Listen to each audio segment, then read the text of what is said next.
Anika Community Media, amplifying voices of the grassroots communities.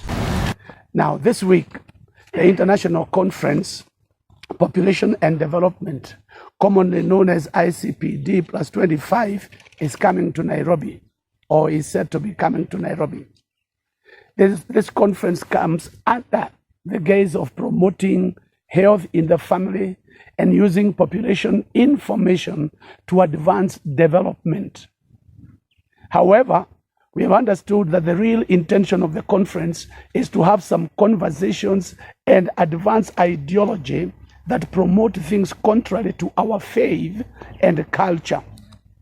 Abortion on demand, comprehensive sexuality education, sexual and reproductive health rights have been included as part of the agenda for discussion, more so meant to spread across the continent, because we know Kenya as a gate. The ideology that high population impoverishes a nation is a fallacy, and that's what they are using. People are our nation's greatest resource.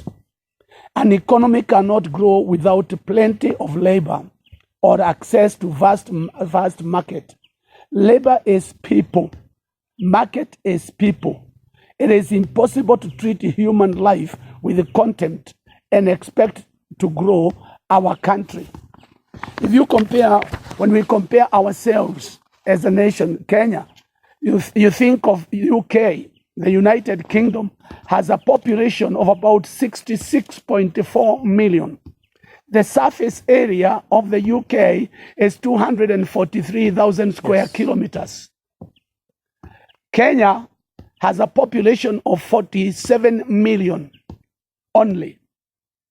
And the surface area of Kenya is 581,000 square kilometers. Think of the African continent. The African continent, I am told, has about a population of about 1.4 billion. When you look at the surface area of Africa, Africa can accommodate Russia, India, Japan, China, the US, and the whole of the Eastern Europe put together. They can all fit there. When you think about their populations, it is humongous. And they are talking about the population of Kenya, 47 million. Think of a country like Denmark, which has contributed a lot to this conference. Denmark has a population of about 5.8 million. The surface area is only 42,000 square kilometers. Denmark can fit in Kenya 13 times. So Denmark are not talking about the population overgrowth or population of Kenya or any African continent.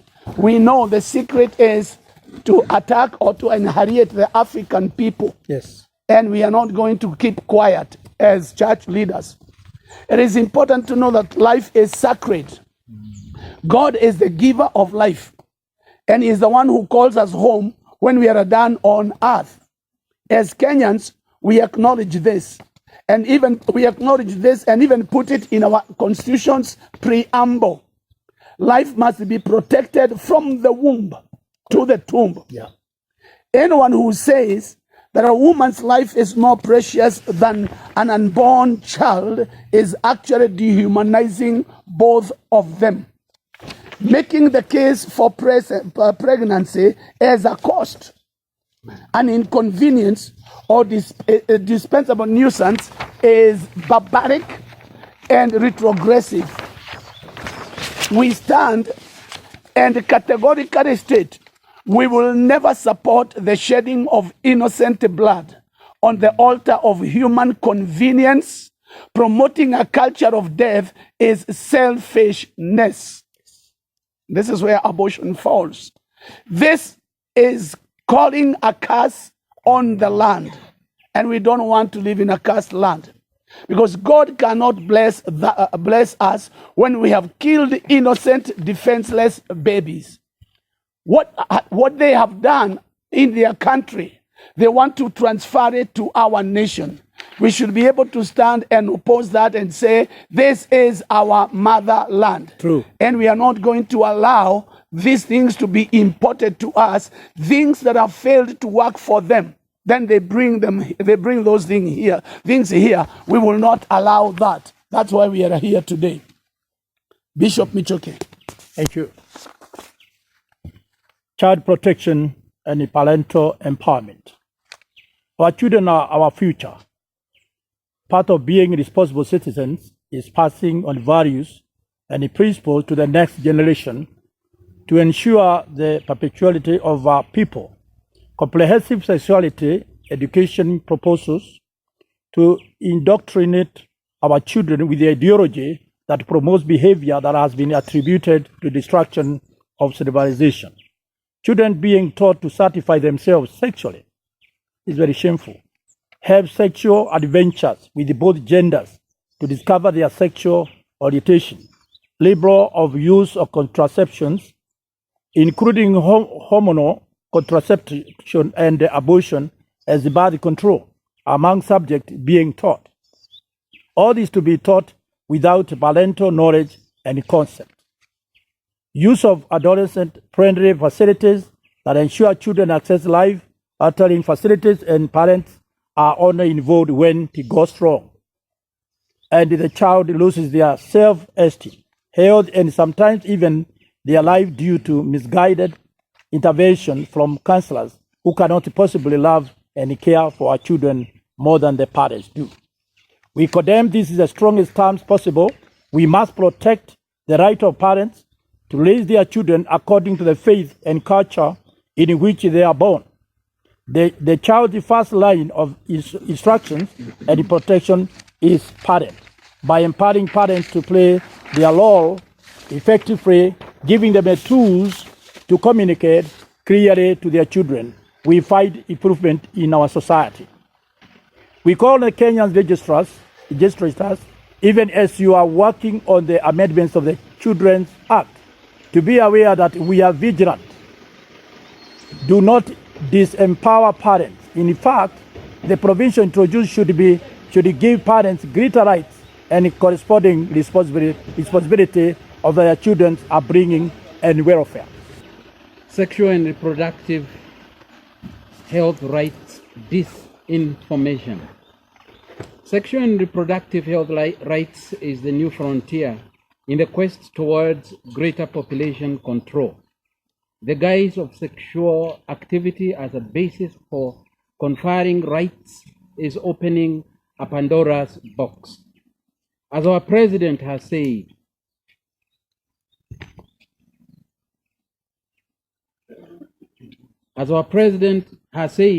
we also reiterate, this issue for us is a non-issue. We are more concerned with a healthy, happy, well-adjusted population. If the more progressive democracies want to perpetuate this ideology, they are best advised to keep it within their borders. Correct. Respect us. We will respect you. On this issue, however, there is no discussion. If your financial assistance is pegged on how progressive we are on the issue of sexual and reproductive health matters, then your money perish with you. We are not interested. Strong families make strong societies. Family is the basic building block of the society. Strong families make for strong societies. We continue to do our part to ensure we are more responsible fathers, empowered and protected mothers, loved and nourished children. We call on all Kenyans to appreciate what gift we have in our culture, in our faith, and not to be ashamed to embrace what has made our societies grow until now. As church leaders within the evangelical circles in this country, and we and others that we represent, we want to urge and declare that we are not participating in the upcoming ICPD conference. First, because we were even denied accreditation when they discovered that we are pro-life. We urge the government officials and locally accredited participants to only sign declarations or commitment that protect life and family. Do not sign, and we are urging those government officials, do not sign any commitment that will set the trajectory for the destruction of our young people. We shall participate in a side event organized in the auspices of the Kenya Christian Professionals Forum at the Holy Family Basilica from Monday 11th, that is tomorrow, all the way to the 13th November. We also plan, and we are appealing to all Christians who hold to godly values, we ask you to join us as we converge at the Uhuru Park on Thursday morning at 8.